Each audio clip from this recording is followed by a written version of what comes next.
et ce sont les Bi-Monthly Favorites. Donc j'avais déjà fait une première fois en janvier-février et là on se retrouve avec la version pas mai, on va arriver en mai, mais mars-avril. Donc j'ai pris toutes mes petites notes, voilà, et j'ai les remis au propre ce matin. Donc on a 4 catégories. Donc on a une catégorie autre, random, une catégorie nourriture, food ou adresse spéciale nourriture qu'on a testé, approuvé et autres. Une catégorie livres, culture, films, podcasts. Et une catégorie visite de tous les lieux qu'on a visités ces 2 derniers mois, qu'on a appréciés, etc. Sachant que le mois de mars est un mois un peu spécial parce que c'est le mois de mon anniversaire, donc j'ai reçu pas mal de trucs aussi. Donc je vais vous montrer un peu des achats que j'ai faits, des trucs que j'ai reçus, que j'ai appréciés ce mois. Donc je propose qu'on commence tout de suite avec la catégorie livres, culture et films. Alors en ce moment, c'est pas en ce moment je lis un livre que j'ai pas terminé. Peut-être que je vous ferai une revue lecture en ces jours si ça vous intéresse. En attendant, j'ai terminé plus de livres que 3, mais je vous en montre seulement 3. Mon chouchou, vraiment celui que j'ai le plus apprécié, c'est Le Mémoire d'Adrien, écrit par Marguerite Yourcenar. Vraiment un chef-d'œuvre. Enfin, elle a été, je sais pas si elle a été prix Nobel, mais elle a été à l'Académie française. Et j'ai hâte de lire. En fait, elle a écrit un autre livre qui s'appelle L'œuvre au noir, que j'ai super envie de lire. Et j'ai vraiment adoré ce livre-là. Donc, ça s'appelle Mémoire d'Adrien. C'est extrêmement bien écrit. C'est super beau comme livre. Si vous aimez un peu tout ce qui est antiquité romancienne et tout ça, vous allez adorer. C'est une écriture un peu particulière. On ne retrouve pas forcément ce type d'écriture dans la majorité des livres qui traitent un peu d'histoire. Donc, c'est pour ça que j'ai beaucoup aimé. Donc, première lecture que j'ai kiffé ce 2 mois-ci, Les Mémoires d'Adrien. Et puis, sur un autre thème, on a Culotté. Donc, c'est une BD, comme vous pouvez le voir. Je vous l'avais déjà présenté dans ma vidéo sur la foire du livre, que j'ai du coup pris à la foire du livre, pareil pour Les Mémoires d'Adrien. Donc, c'est une BD comme ça, super intuitive, super belle. J'ai trop aimé, la couverture est trop belle, elle est trop peps. Et je l'ai lu en 2-3 jours, grand max. Et c'est tellement bien. Je vous recommande fortement, si vous n'aimez pas forcément les romans, de lire des BD ou des cartes, enfin ce qu'on appelle des BD en Belgique. Donc des bandes dessinées. Où il y en a qui parlent aussi maintenant. Ma maman me dit on parle de romans illustrés. Voilà, donc c'est une BD féministe, au cas où vous ne sauriez pas, que j'ai beaucoup aimé. Et sur un autre truc, j'ai terminé aussi le livre Le Musée de l'innocent de Orhan Pamuk, qui est prix Nobel de la littérature. Il m'a fallu du temps pour me mettre dedans. Et en fait, à un moment, je me suis décidée, ok, il faut que je termine ce livre-là avant la foire du livre, parce qu'il y a quand même plus de 800 pages. C'est quand même une bonne brique à lire. C'est assez intéressant l'écriture, je dirais pas que c'est mon livre préféré, mais j'ai aimé. Peut-être qu'un jour, je lirai les autres quand j'aurai du temps de me replonger dans un livre aussi épais.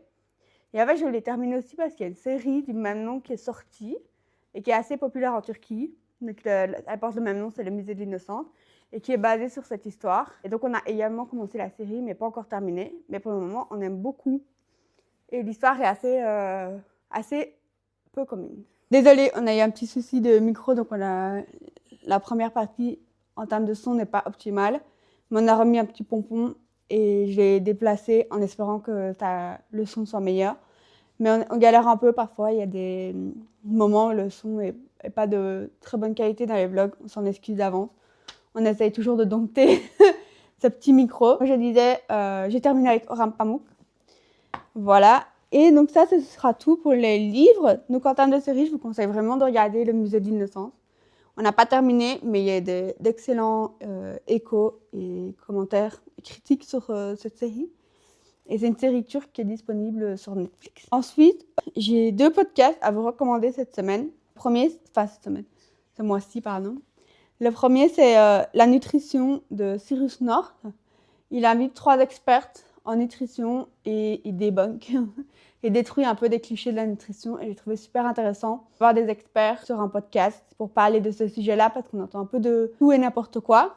Donc je trouvais que c'était très intéressant et ça permet de poser des bonnes questions et d'avoir des réponses efficaces. Donc voilà. Et en ce moment, je suis un peu intéressée par le sujet de la nutrition. Mais j'ai aussi écouté plusieurs podcasts du docteur Faye Bate. Donc c'est une Anglaise qui est du coup docteur et qui invite également des experts sur son podcast pour parler de nutrition, de santé. Et c'est principalement dirigée pour les femmes parce qu'elle part du principe que énormément d'études sur la santé sont réalisées sur des hommes et pas des femmes. Donc pour cette raison-là, elle invite des femmes expertes dans le domaine des femmes et de la santé. Et je trouve que c'est hyper intéressant, on apprend plein de trucs. Et elle a aussi un concept qui s'appelle Buy ou Bye Bye, donc acheter ou au revoir, et dans lequel elle, pareil, détruit beaucoup de clichés, comme par exemple les lunettes de cidre, les électrolytes.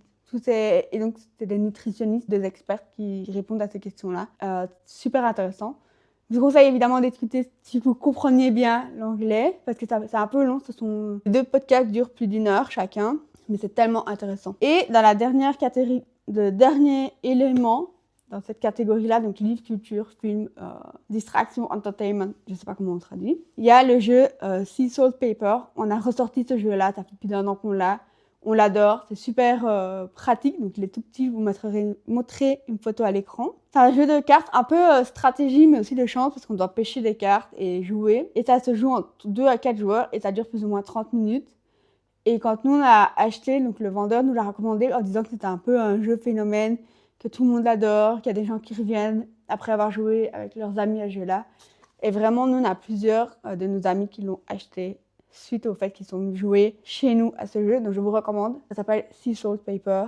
On a également acheté l'extension et on adore ce jeu. Ensuite, deuxième catégorie, ce que j'ai appelé visite. Là, je vous mettrai des inserts à l'écran de des photos que j'ai pu prendre et également des vidéos, ou si jamais, je mettrai peut-être les adresses en commentaire, n'hésitez pas. Donc, on commence le mois, les chapeaux de roue, avec la foire du livre que je vous ai filmé en vlog, que j'ai adoré. C'était l'événement de je dirais pas l'événement de l'année, mais ça se passe seulement une fois par an. Et ça faisait plusieurs années que j'étais pas allée, donc j'étais très contente d'y retourner. Et j'espère pouvoir y retourner l'année prochaine, on verra. Mais j'ai adoré et ça a pas mal changé. Et j'ai acheté, j'ai pas acheté personnellement, mais j'ai reçu beaucoup de livres de la foire du livre. Donc très très contente, très chouette activité à faire, si vous aimez lire en tout cas. Ensuite, nous avons visité l'abbaye de Villers, qui est à 45 minutes de Bruxelles. Super beau, super chouette activité à faire. C'est en nature, il y a un tout petit musée, mais sinon vous vous promenez dans l'abbaye. Donc c'est une abbaye en ruine. Nous, quand on avait été, il y avait presque personne. Donc on a adoré. Donc, je vous recommande fortement d'y aller. Donc je crois que j'ai déjà dit, mais c'est à 45 minutes en voiture de Bruxelles. Et sur le chemin, il y a la butte du lion de Waterloo. Donc, vous pouvez vous arrêter également. Voilà. Nous, quand on a été à Villers, on avait pris un pique-nique et on avait mangé sur place. Donc, je vous conseille de faire de même. Et je crois qu'il y a pas mal de chemins de randonnée aux alentours aussi. Ensuite, on est allé au musée du cinquantenaire. Pareil, c'était la deuxième fois que j'y retournais. J'ai adoré. J'espère pouvoir y retourner parce qu'il y avait des salles qui étaient fermées. Donc, la salle Antiquité, Grèce, qui est quand même une partie assez conséquente du musée, qui était fermée pour rénovation. Et donc, j'aimerais beaucoup y retourner quand ces salles réouvriront. Et si vous aimez tout ce qui est art déco, je vous conseille aussi d'y aller parce qu'ils ont plusieurs salles dédiées à l'art déco et à l'architecture bruxelloise. Ensuite, on a fait une activité un peu moins culturelle, dirons-nous. On est allé au Crossley Bowling, donc on a été faire un bowling nous deux. Et c'était pas super cher, c'était 7 €. Je crois qu'on y allait en plus un week-end, donc un dimanche après-midi. Et on s'est très bien amusé. Par contre, quand on joue à 2, ça prend un peu moins de temps que quand on joue à plusieurs. Donc, on avait terminé notre partie assez rapidement, mais c'est super rapide, super accessible. C'est situé dans le centre, donc il y a plein de trucs après à proximité. Vous pouvez acheter à manger et à boire sur place, donc je vous recommande. Et la dernière activité en date qu'on a fait, c'est vendredi passé. Nous sommes allés visiter les Serres Royales à Laken. C'était la première fois que j'allais les voir, alors que ça fait 5 ans que j'habite à Bruxelles. Plus de 5 ans même. C'était un peu la guerre pour avoir des billets. Nous, on a eu seulement des billets pour la nocturne. Donc, on y est allé à 19h30 vendredi. Et au final, on n'était pas déçus du tout. On passe, en fait, pour commencer, on passe dans le palais. Et puis après, on visite les jardins de manière générale. Et puis, on rentre dans les serres et on ressort du palais. Nous, on y est allé en voiture, mais je sais qu'il y a pas mal de lignes de transport qui passent juste à côté. Et c'est 7 € l'entrée. Bon, je crois qu'il n'y a plus de place pour le moment et pour l'année prochaine, vous saurez. Et nous, on a adoré la visite. Elle a duré un peu plus d'1 heure. Donc, franchement, très chouette balade, très chill. Les gens sont super sympas. Mais il y a beaucoup de monde, mais les gens sont assez... passent doucement et tout ça. Donc, franchement, j'ai adoré. Trop chouette. Donc, voilà pour la catégorie visite qui est terminé. Donc je disais, là on va passer à la catégorie. Alors on commence tout de suite avec ce magnifique micro qu'on a un peu du mal à dompter. Donc en fait j'ai reçu ça comme cadeau d'anniversaire à Yacine. Je vous ai fait un unboxing d'ailleurs. C'est le micro DJI, donc c'est le tout petit. Je crois que c'est l'une des dernières versions. Moi j'ai la version avec juste un seul micro, mais je sais qu'il y a une version avec 2 micros. Et franchement j'adore pour faire du contenu, c'est top. On a aussi acheté la petite extension pour mettre sur le téléphone et j'adore. Super pratique. On fait une bien meilleure qualité que juste le téléphone en lui-même, parce que oui, je filme à l'iPhone, au cas où vous ne saurez pas. Ensuite, j'ai reçu cette superbe bougie à ma cousine pour mon anniversaire. Je pense qu'elle, oui, je suis sûre, elle l'a achetée chez Opono. Elle sort divinement mou et elle est tellement belle. J'adore. Je la brûle vraiment petit à petit parce que je l'adore tellement que je veux pas qu'elle se termine.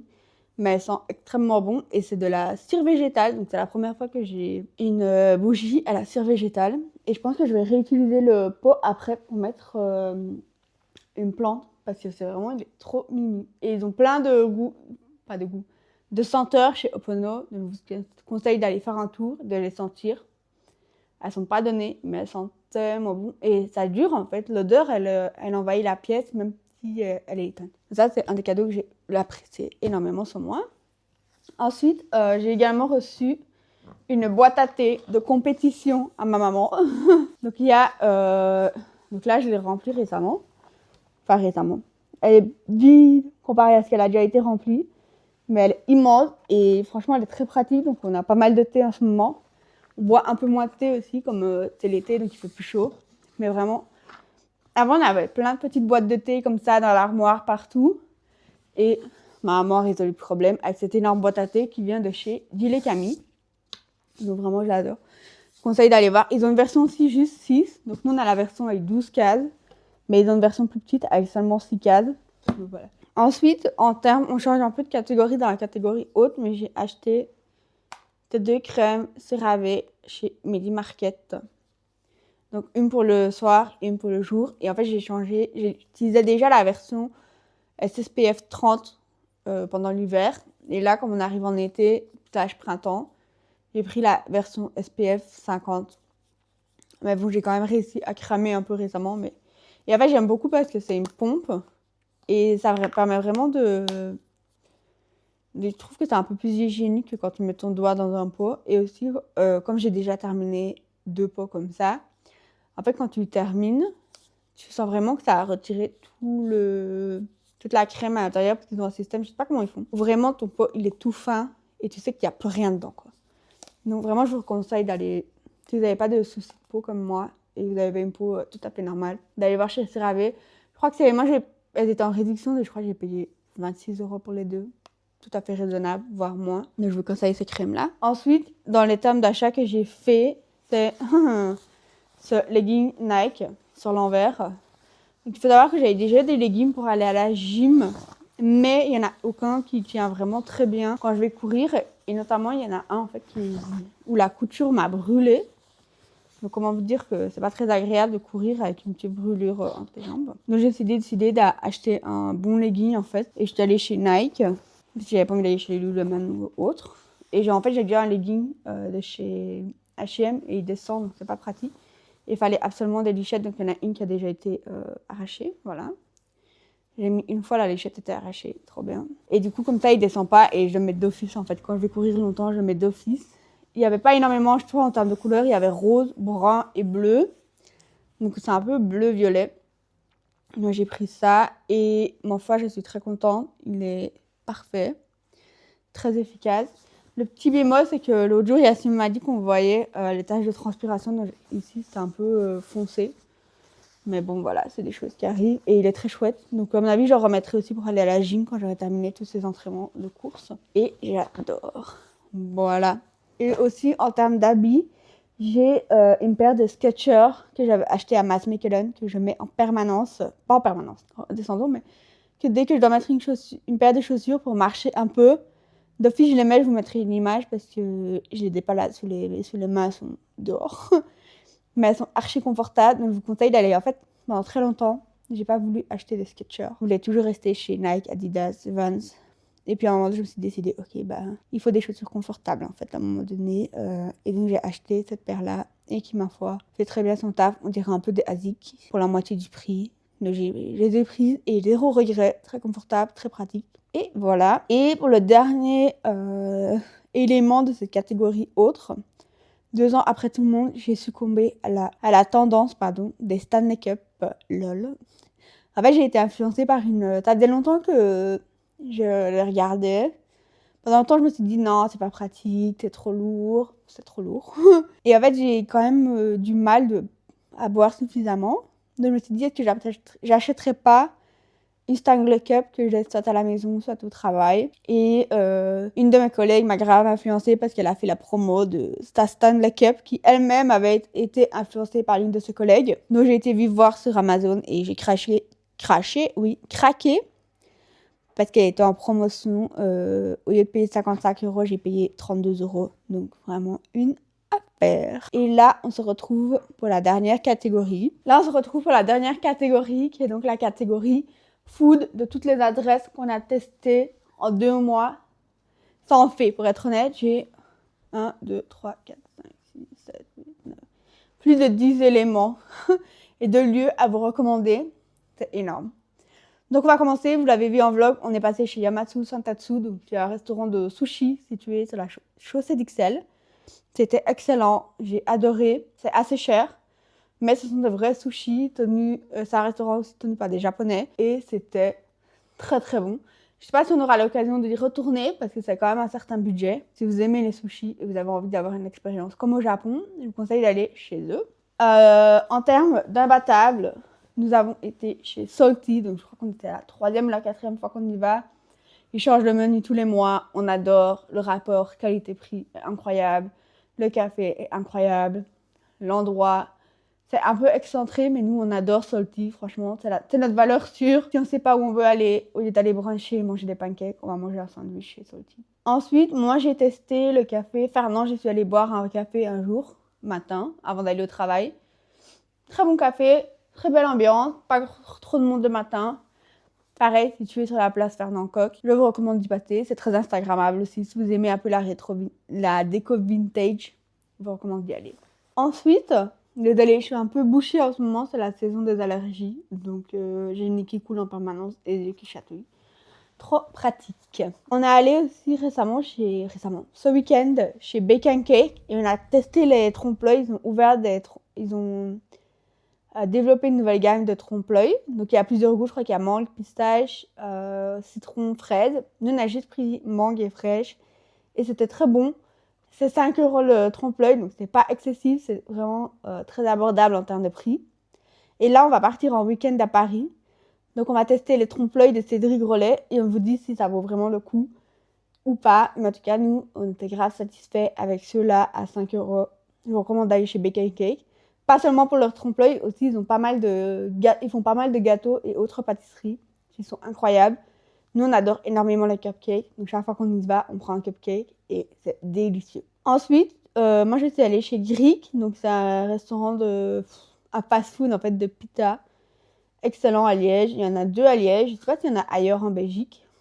Et j'adore, c'est une valeur sûre. Donc moi j'ai pris viande, un peu de fromage et des frites, très bon.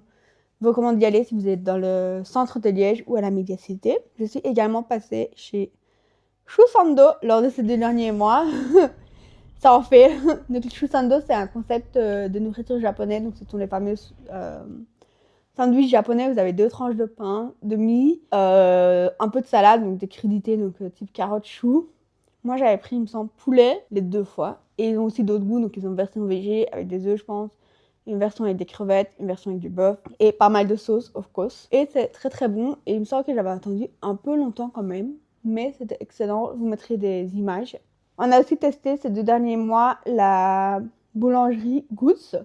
En fait, on n'achète pas chez eux forcément, mais quand on fait des too good to go, ça nous arrive de commander chez eux parce que le pain est super bon. Et moi, j'ai un petit coup de cœur pour les madeleines qui sont vraiment incroyables. J'ai surkiffé leurs madeleines. Je vous conseille d'aller voir et de tester les madeleines de chez Goods. Également leurs baguettes aux fruits rouges et fruits secs. Très très bonnes. J'ai aussi mangé pour la première fois, et vous l'avez vu en vidéo, des pastéis de nata. Très bon.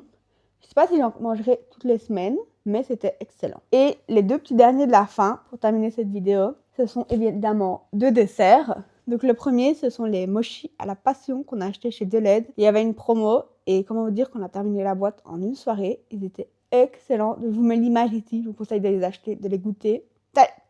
Ou pas en fait, parce que c'est tellement bon que chaque fois que je passe devant, j'ai envie de les acheter, mais le prix plein, je me retiens en fait, parce que c'est assez cher, parce que je crois qu'il y a 6 mochi et c'est 8 €. Donc ça fait plus d'1 € le mochi. Enfin, et le dernier, c'est un petit peu mon chouchou. Ce sont les kunefé avec la glace de chez Chankaya Kunefé. C'est excellent. Pareil, je vous mettrai une photo de ce que c'est. Nous, on prend d'office avec de la glace. Et pour ceux qui ne savent pas, les kunefé, c'est une espèce de gâteau turc avec du fromage à l'intérieur. Ça goûte pas du tout le fromage. Chaud, avec de la fleur d'oranger. C'est excellent. Moi, j'adore. Chaque fois qu'on va là, on prend un kunefé. J'ai fait le tour de mes favoris du mois de avril et mars. J'espère que vous avez apprécié. N'hésitez pas à me dire si vous avez des recommandations food, d'autres recommandations de visite à faire en Belgique. Et on se retrouve dans la prochaine vidéo. Ah, et au fait, je voulais vous dire, on va aller à Paris, donc restez connectés parce qu'il y aura bientôt le vlog de Paris. Bye bye!